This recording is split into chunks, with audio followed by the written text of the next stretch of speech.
Morpheus 8 je revolucionarni aparat koji u sebi spaja dve snažne tehnologije za podmlađivanje i to mikroneedling i radiotalase.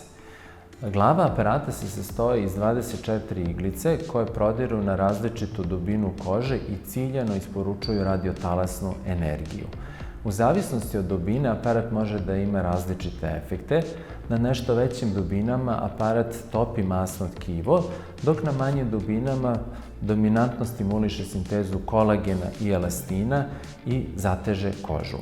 Iz tog razloga Morpheus ima višestruko delovanje i možemo ga koristiti u više indikacija. Pre svega koristimo ga za zatezanje kože donje trećine lica, na podvaljku, na vratu, možemo ga koristiti za zatezanje kože stomaka, oko kolena i na butinama.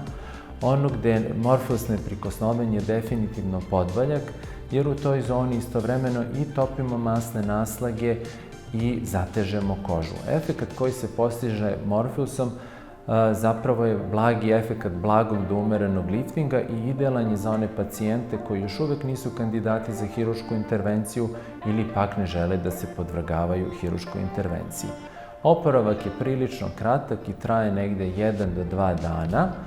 Obično se savetuje da se urade 3 tretmana u nizu u razmaku od 4 do 6 nedelja.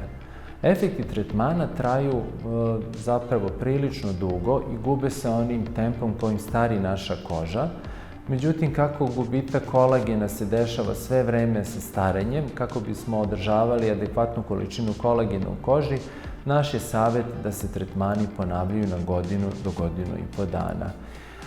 Morpheus 8 je jedan vrlo fleksibilan tretman i može da se kombinuje sa različitim drugim procedurama za podmlađivanje i zatezanje kože, pa se recimo odlično kombinuje sa hijaluronskim filerima.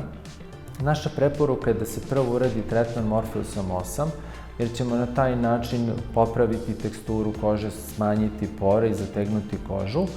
I nakon toga će nam biti potrebno značajno manja količina filera da postignemo odlične rezultate.